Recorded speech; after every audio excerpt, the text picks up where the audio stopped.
Hello, I'm Waqar Rizvi, and welcome to this UN Special edition of Scope. Now, Prime Minister Imran Khan spoke at the United Nations General Assembly, and his speech spoke about four main topics, i.e. climate change, money laundering and tax havens, Islamophobia, and, of course, the issue of occupied Kashmir.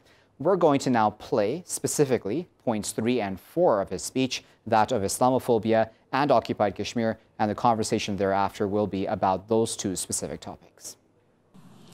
There are 1.3 billion Muslims in this world. There are millions of Muslims living in other countries, European countries, and the US as minorities. Islamophobia since 9/11 has grown at a pace where it is alarming. Human communities live together. There should be understanding amongst them. But Islamophobia is creating a division. Muslim women wearing hijab, it's become an issue.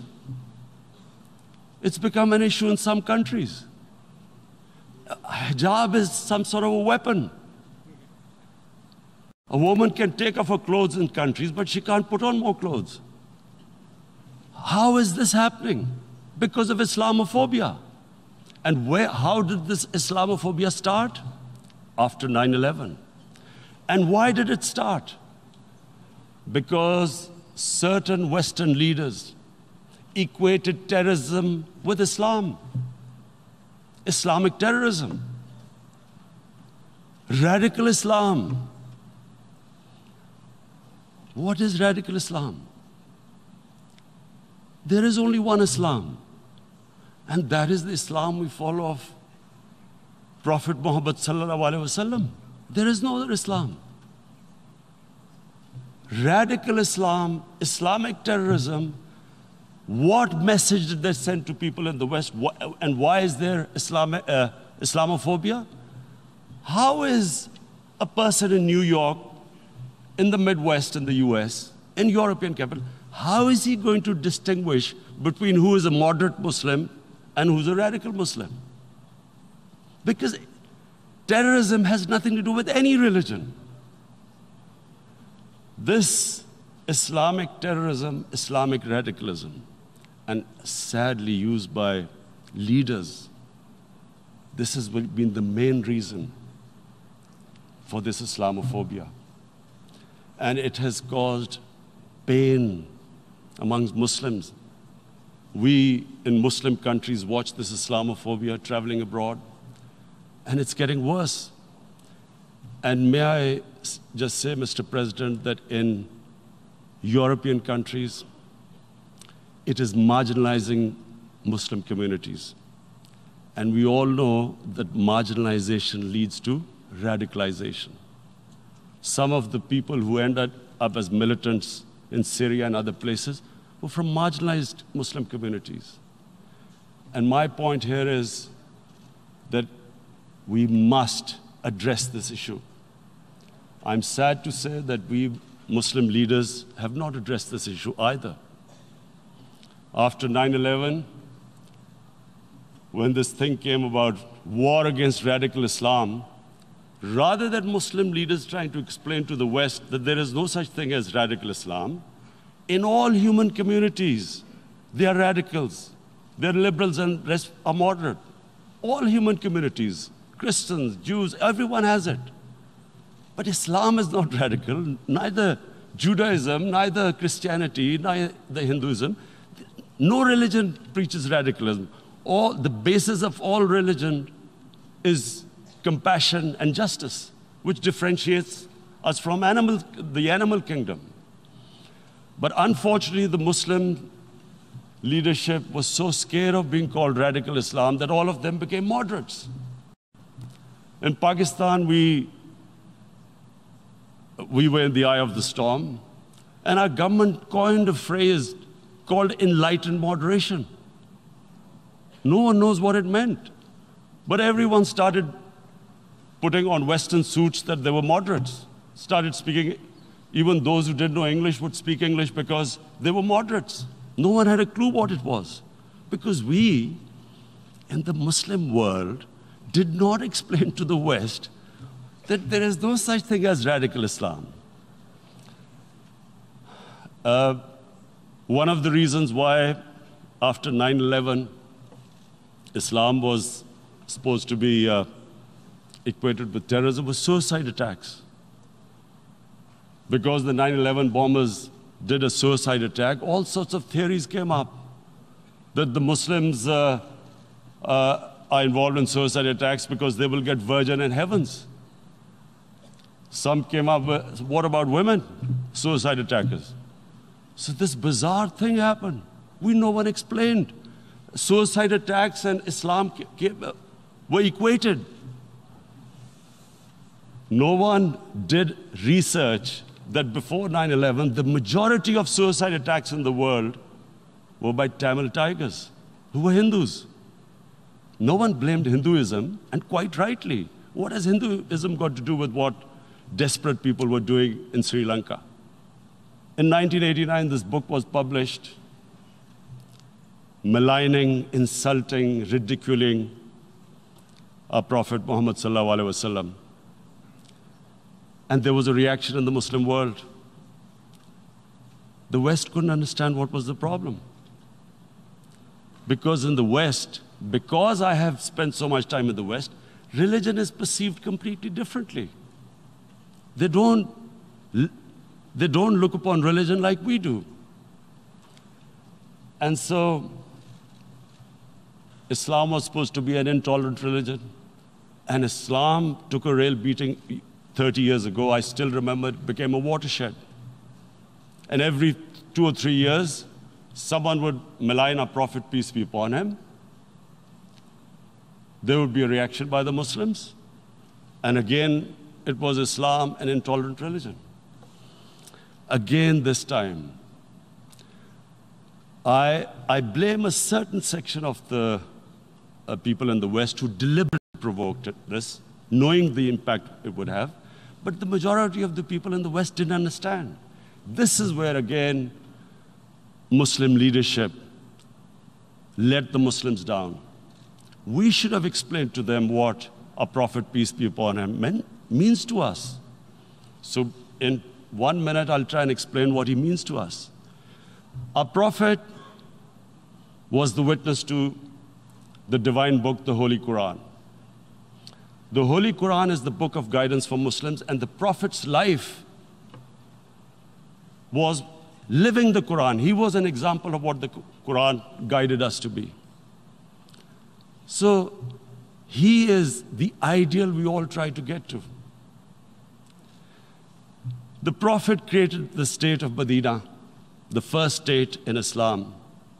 That state was the basis of a Muslim civilization which became the predominant civilization for the next 700 years. And what was that state? I hear such strange things about Islam, that it is against women, it's against minorities. The first state of Islam in Medina, it was the first time a welfare state was set up. The state took responsibility of the weak, widows, orphans, poor people, handicapped. It taxed the rich, spent the money on the poor. The state announced that all human beings are children of Adam, hence equal, whatever the color of their skin. The state announced, the Prophet announced that, and slavery, the whole system depended on slavery as it did for many years in the Western societies. The Prophet said that one of the greatest deeds is to free a slave. But because the society depended on slavery, he said, but if you have to, treat them as an equal member of the family. And as a result, something happened in a Muslim world which hasn't happened in any other civilization. Slave dynasties appeared. Slaves became kings. The Mamluks, slaves who ruled Egypt. In India, there were slave dynasties. And then, with minorities, again, You hear that Islam is supposed to be against minorities. Let me just make this clear.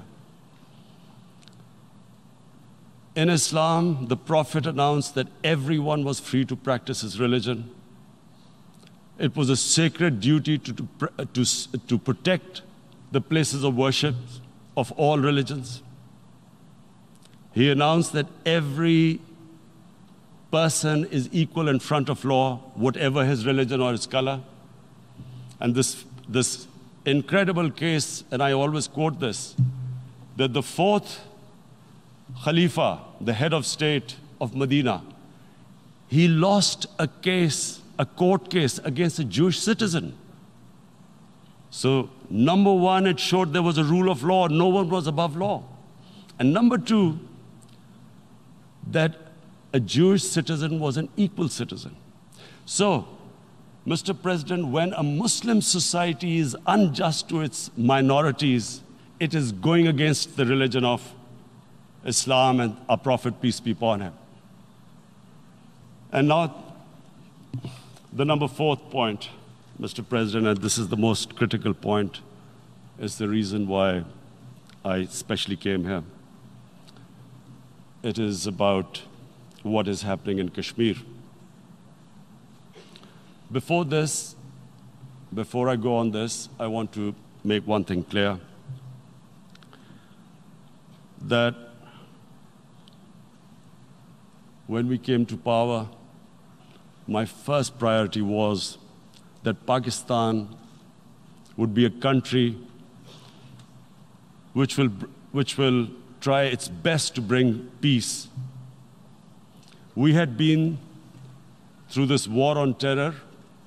We joined the United States war on terror after 2001.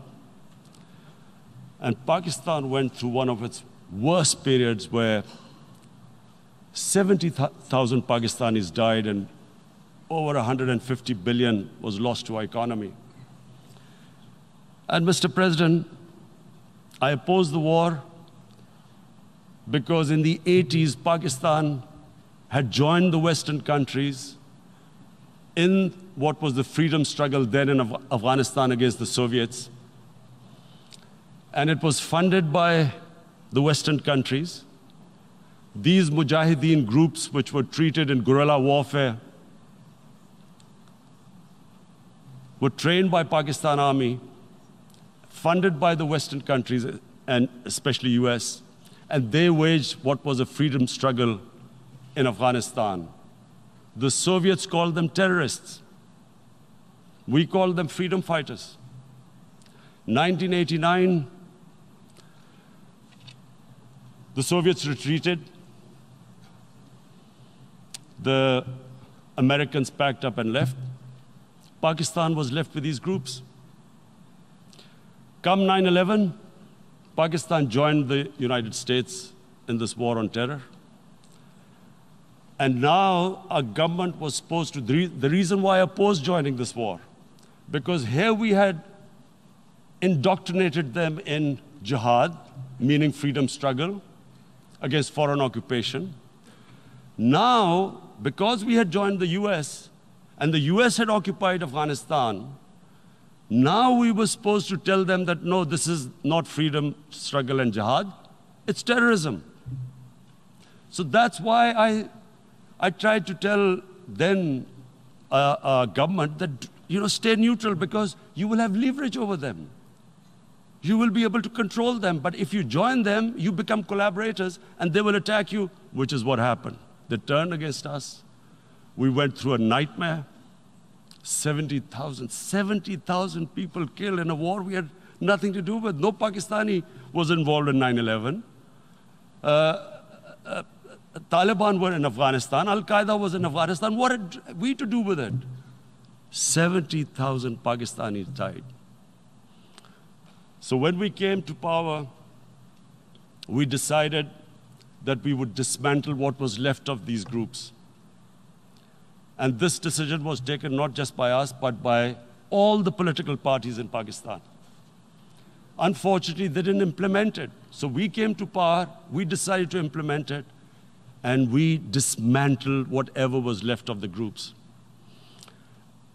And I know that India keeps accusing us that there are these groups there. I would like the United Nations to send observers, see for themselves what we've done. No Pakistani government would have dared to do this because it would have created strife. But we decided that there would be no militant organizations in Pakistan. So I need to give you this background and to what I'm going to say later on. And secondly, we started mending fences. I invited the Afghan president. We developed a relationship with Afghanistan. We had problems with Iran. We mended fences there. And then India. Now let me just give you a little background about my relationship with India. Because of cricket, and cricket being it's a passion in the subcontinent, I had great following in India. I have friends in India, and I loved going to India. So immediately, when my party came to power, the first thing we did was to immediately reach out to India. And I spoke to President Modi, and I said, look, we have similar problems. Climate change, poverty, let's get together. Let's resolve our differences through trade. Let's build a relationship on trust. Prime Minister Modi told me that, there were terrorist attacks from Pakistan. I said, we have problems with you. There are terrorist attacks which we know are instigated by India in Balochistan. We caught a spy, Kulbhushan Yadav, who admitted what the sabotage going on in Karachi and Balochistan. So we said, look, let's leave that behind. Let's move forward. Our main priority should be our people. The highest number of poor people live in the Indian subcontinent. Unfortunately, didn't make any headways. Our foreign ministers were supposed to meet on this in the UNGA last year. India canceled it. We thought that it's their election coming up. It's a nationalist, ultra-nationalist party. It doesn't want to cozy up to Pakistan. So we thought, okay, we'll wait till the elections. Meanwhile, a 20-year-old Kashmiri boy, whose father said was radicalized by the security forces in Kashmir, blew himself up on an Indian convoy. Immediately, India blamed us. I spoke to the Indian public on television. I said, if you give us any iota of proof, we will immediately take action. Rather than sending us any proofs, they sent their jets in, they bombed us. We retaliated. Two of their planes were shot down, one pilot bailed out in Pakistan. We immediately returned the pilot, saying that, look, we do not want any escalation. Rather than taking that as a peace gesture, the entire campaign, almost the entire campaign of Mr. Modi in the election was how he had taught Pakistan a lesson that jets had killed 350 terrorists. Complete lie. They had just killed about 10 trees of ours, which was quite painful given that, we are growing all these trees. He then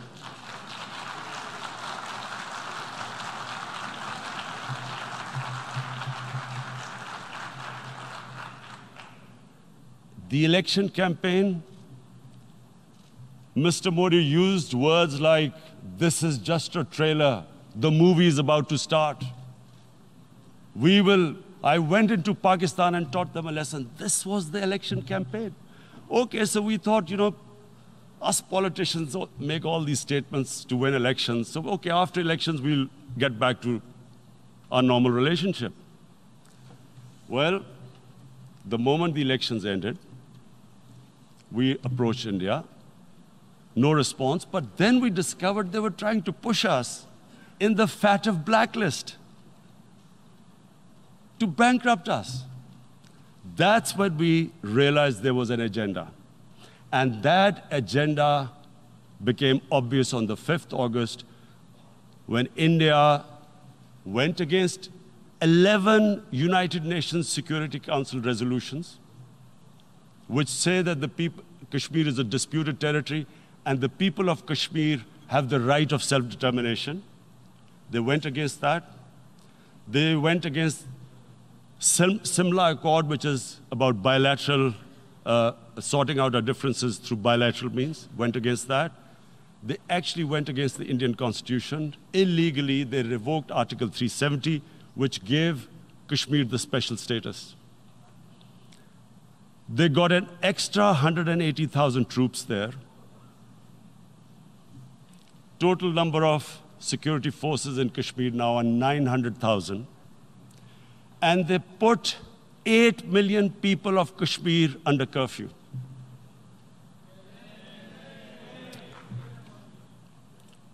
Mr. President, now I just briefly want to make the people understand, how can anyone do something like this? And for that, I have to explain to you what is RSS. RSS, Mr. Narendra Modi is a life member of RSS.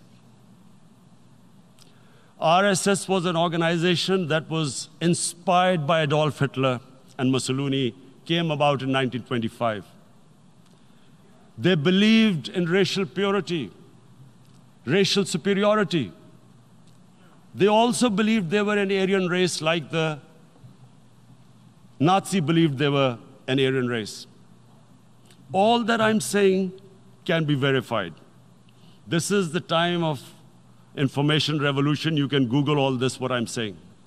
But it is very important for me to explain this to you so you know what is happening in India.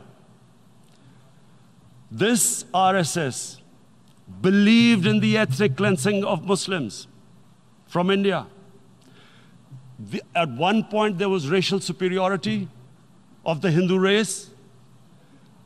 Secondly, it was hatred for the Muslims and for the Christians, because they believed that this golden age of Hindu civilization was stopped because of Muslim rule centuries back and then the British rule of India.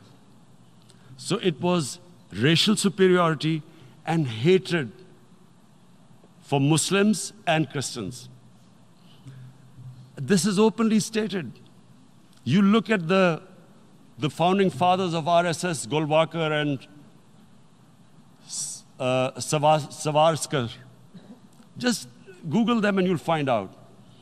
And this ideology of hate is what murdered the great Mahatma Gandhi in 1948.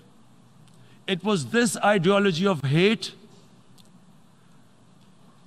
that made Narendra Modi in 2002 do a pogrom against Muslims in Gujarat when he was the chief minister. He allowed 3 days for these RSS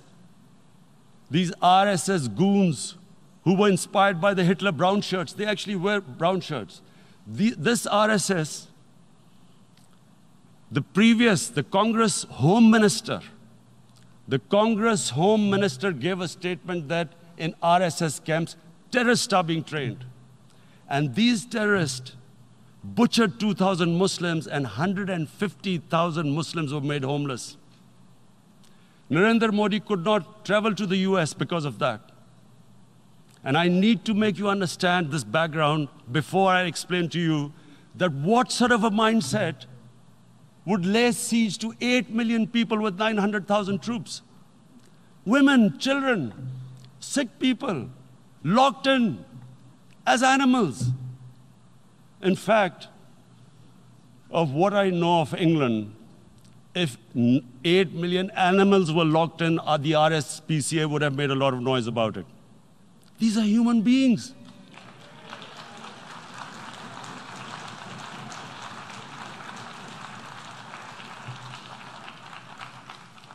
And Mr. President, what comes with racial superiority, these illusions of Aryan, superior race, is arrogance. The two go together. And it's arrogance that makes people make mistakes and do stupid things. Cruel things like what Narendra Modi has done. It's sheer arrogance. And it's arrogance that has blinded him from the fact that what is going to happen when the curfew is lifted? Has he thought about it? This hasn't been thought through. What is he going to do when he lifts the curfew? Does he think that people of Kashmir will quietly accept the status quo because India has changed the constitution and taken away the special status? They'll accept that? Mr. President, 100,000 Kashmiris have died in the past 30 years because they were denied the right given by the United Nations, the right for self-determination. 100,000 have died and 11,000 women have been raped. There are two United Nations human rights reports on this. The world hasn't done anything because India is a huge market, 1.2 billion people. Sadly, the material prevails over the human. But this has serious consequences. Again, I repeat, that's why I'm here. Look, what is going to happen when the curfew is lifted will be a bloodbath. The people will come out. There are 900,000 troops there.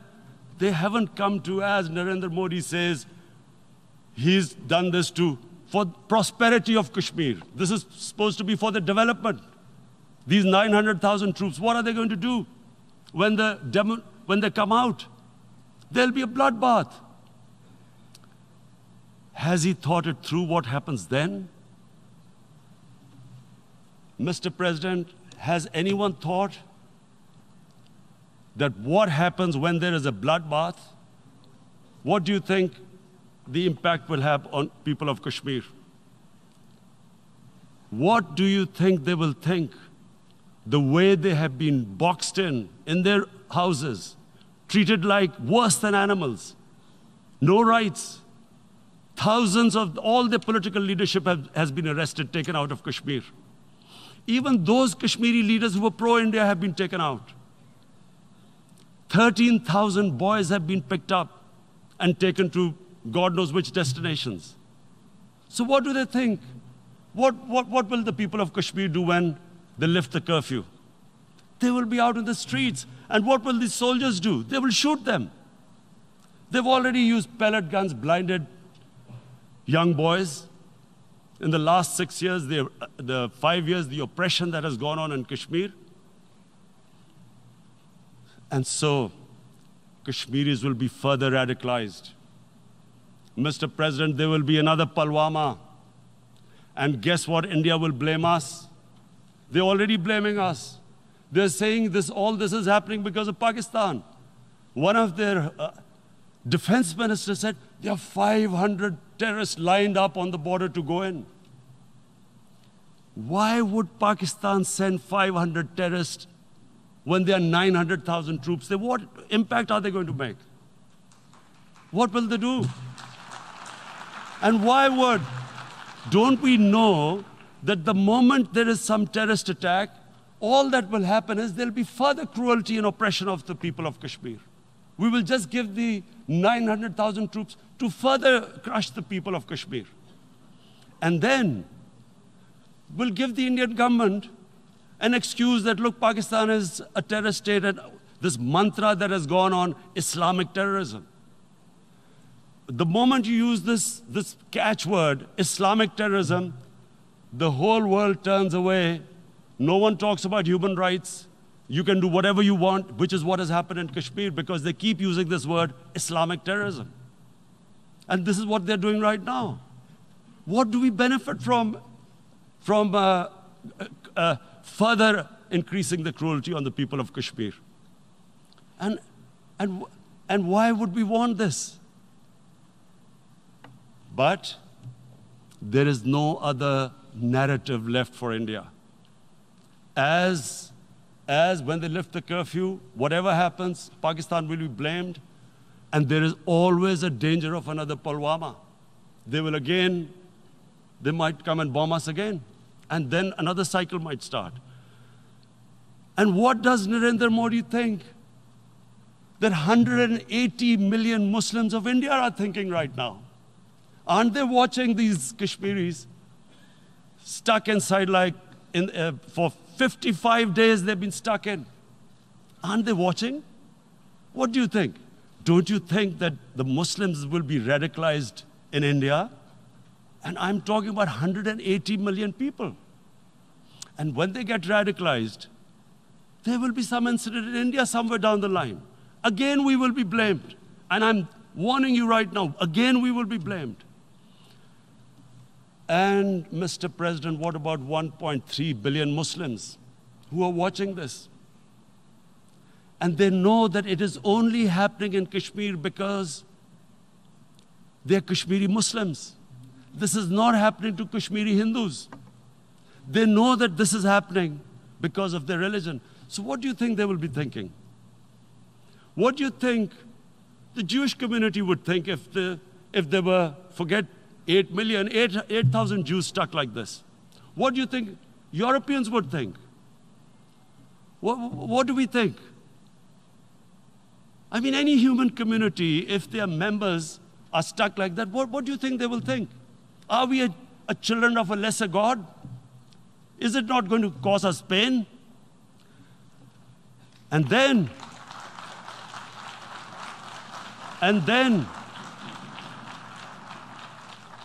I'll tell you what will happen. People will, in the 1.3 billion Muslims, someone will pick up arms. I know we've been brought up with films, Western films. This good, decent guy doesn't get justice. He decides to pick up a gun and start seeking justice. There was a film made in New York, famous film called Death Wish. This guy gets mugged by and his family, his wife gets killed or something. He can't get justice. He picks up a gun and he goes around shooting muggers. And the whole cinema cheers him on. So what do you think the Muslims are thinking right now? If there is a bloodbath, there will be Muslims becoming radicals, not because of Islam, but because of what they will see, that there's no justice when it comes to Muslims. There were Rohingya Muslims, Myanmar, who are, God knows, almost 1 million people out, ethnic cleansing. What was the response of the world community? So what do you think will be the response of 1.3 billion Muslims? I picture myself. I'm in Kashmir. I've been locked up for 55 days. I have heard about, and there are rapes, Indian Army going into homes, soldiers. Would I want to live this humiliation? Would I want to live like that? I would pick up a gun. You're forcing people. You are forcing people into radicalization. When people lose the will to live, what is there to live for? And this is what, if you can do this to human beings, you are actually radicalizing people. And so, Mr. President, I want to repeat here, this is one of the most critical times. There will be a reaction to this. Pakistan will be blamed. 2 nuclear-armed countries will come face to face, like we came in February. And before we head in that direction, the United Nations has a responsibility. This is why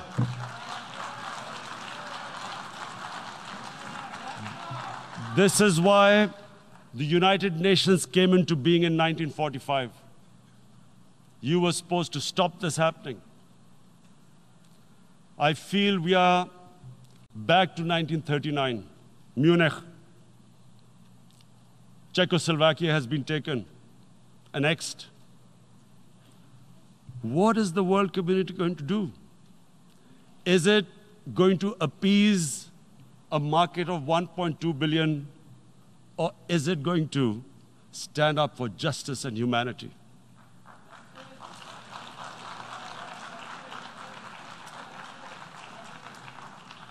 If this goes wrong, you hope for the best, but be prepared for the worst. If a conventional war starts between the two countries, Mr. President, if a conventional war starts, and anything could happen, but supposing a country 7 times smaller than its neighbor is faced with the choice, either you surrender or you fight for your freedom till death, what will we do? I ask myself this question. And my belief is, La ilaha illallah, there is no God but one. And we will fight. And when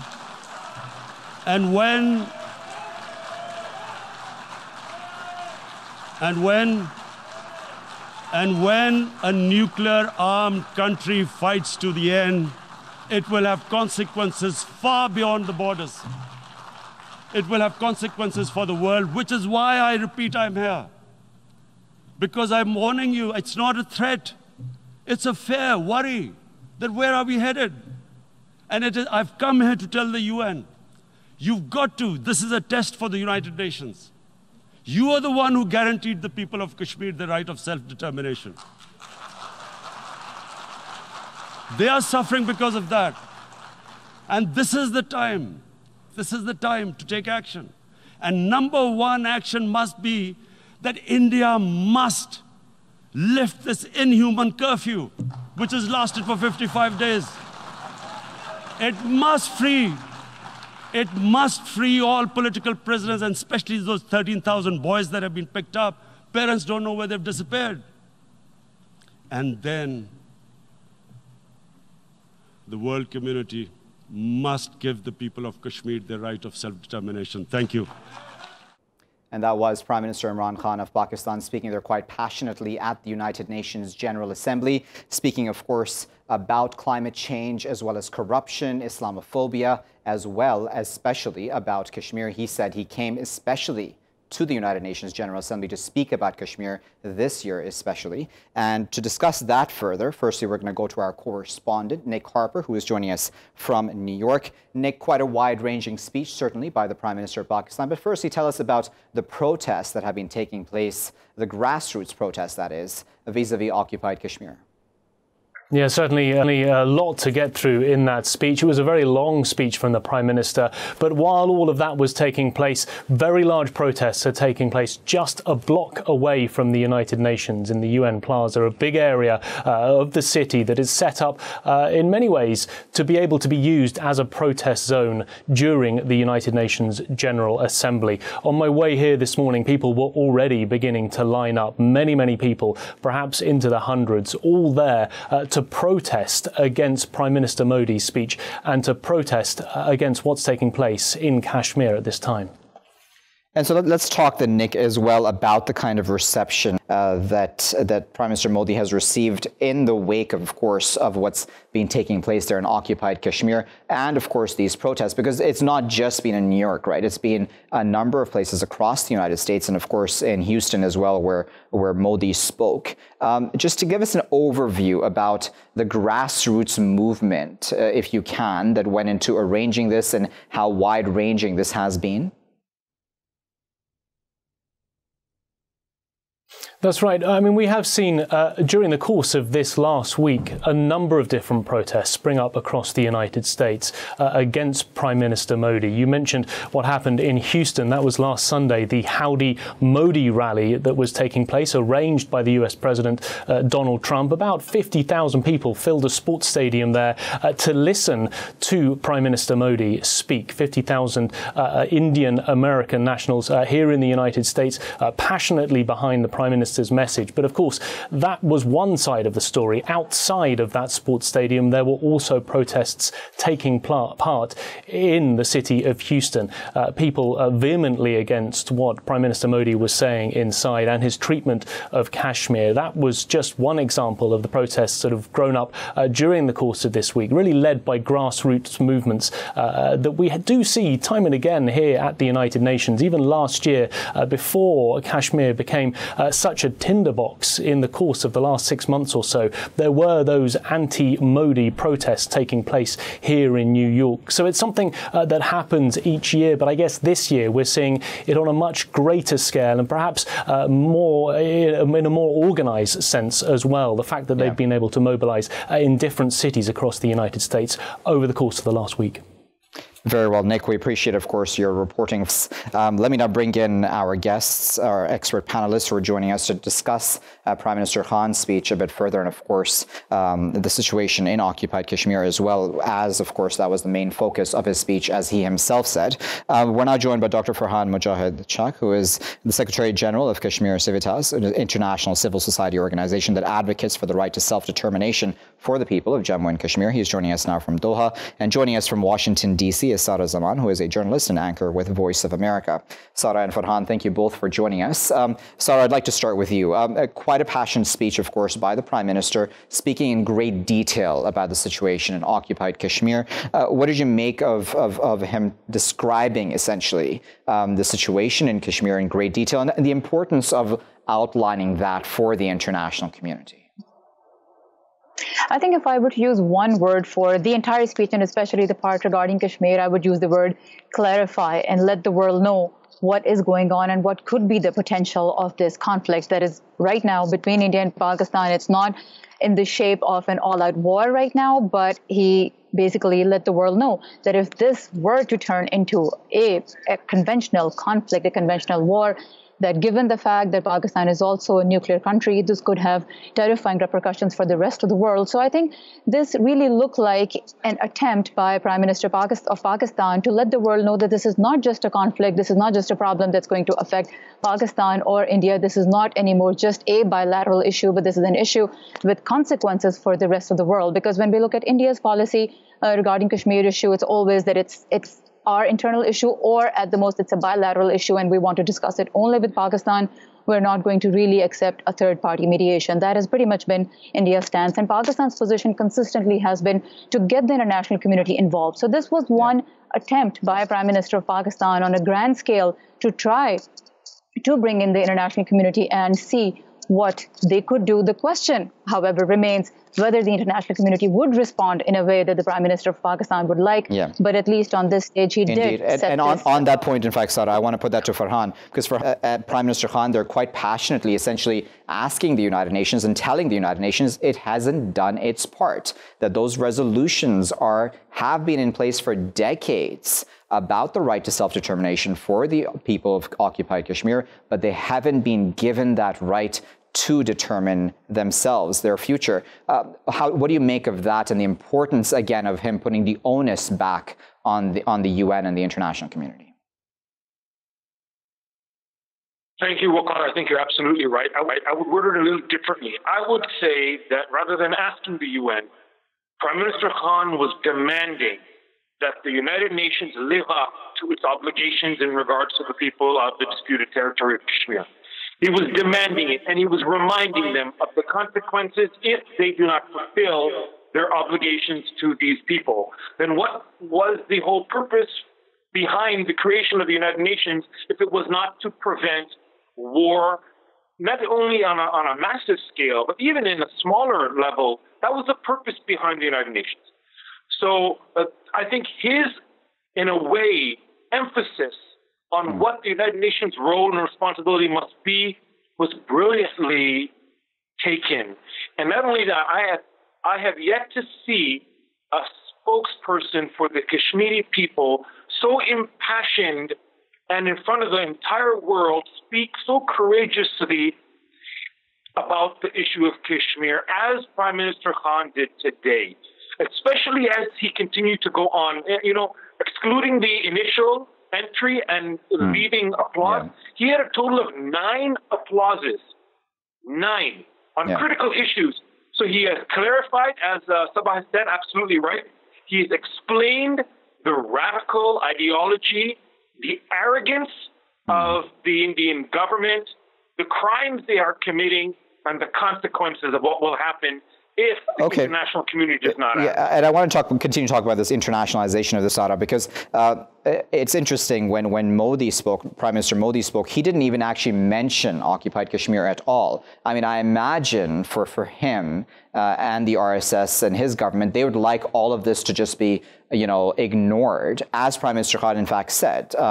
That the Indians would obviously just prefer that no one really be talking about this. But then again, it's a powder keg situation, isn't it? And you can't really actually ignore what is happening in occupied Kashmir, especially because no one actually completely understands what's going to happen when the curfew is lifted. I think the fact that Prime Minister Modi did not mention anything about Kashmir in his speech was not unexpected at all. The fact that India considers this an internal issue, when Prime Minister Modi came to Houston and he spoke about this, he again said that we have done something in Kashmir that certain other countries don't like. So when he speaks about Kashmir, he speaks in terms of that it's part of India or that it's an internal issue. So on this platform, it was rather expected that he wouldn't really say anything about it, because that would internationalize this problem. And that is something that India has consistently tried to avoid.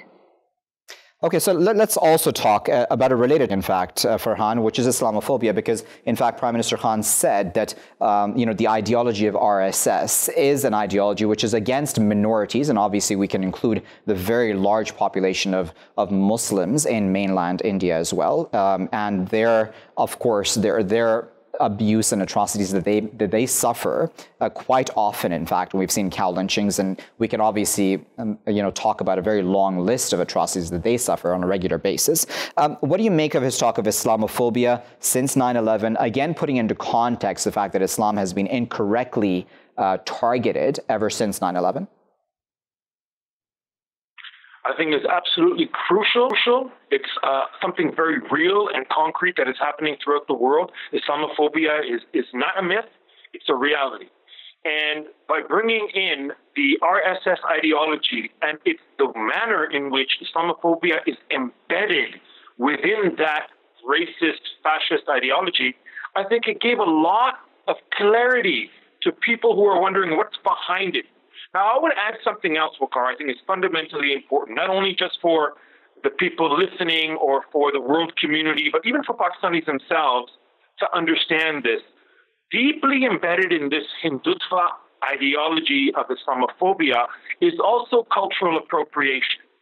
And the way they do that is they kind of say everybody was Hindu before, and then Islam came, forcibly made these people into Muslims, and now we're just trying to get them back. Now, on the very superficial level, to any person that may sound reasonable, but it's in fact false, because the majority of the people that were living in Pakistan, historic, the lands that comprise Pakistan today, were Buddhist, and including Kashmir.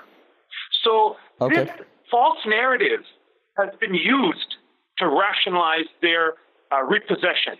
Indeed. Let me add another voice to this conversation. We're now joined by Muzzammil Ayyub Thakur, who is an analyst and director of the Justice Foundation, the Kashmir Institute of International Affairs. He's joining us now from New York. Muzzammil, as always, we appreciate your time here at Indus News. What do you make, Muzzammil, of Prime Minister Khan's discussion and during his speech about marginalization leading to radicalization? And then, then I would connect that to when he spoke about Kashmir specifically and saying that what does India actually expect will happen once the curfew is lifted? Because if it's been treating Kashmiris in the fashion it has, and now throughout this curfew and communications blackout, what is it expecting except radicalization? What are your thoughts on that? Well, it's an excellent point. In fact, let's go one step further and talk about what he mentioned. Is he was a Kashmirian, he was living under curfew, and 13,000 of his relatives and national representatives and his own fellow people were arrested, as he indicated, towards the 13,000 young boys that have been airlifted outside of Kashmir. He mentioned that if I was in that position, then I too would pick up a gun and retaliate. So this is clear indication that to the international world that radicalization is not coming from the Muslim world. It is not a Muslim issue. It is an issue that is being instigated by India, specifically the right-wing Hindutva ideology, specifically the BJP, and most importantly the RSS, who he likened to the fascism of Mussolini and Hitler. That is something that's very, very important, where he also mentioned that the RSS was behind the ethnic cleansing of Muslims, and their fundamental basis is the hatred of the minorities, which is exactly what Mussolini and Hitler were doing. Racial superiority, that is their ideology. And it's inspired by the brown shirts, the Hitler brown shirts.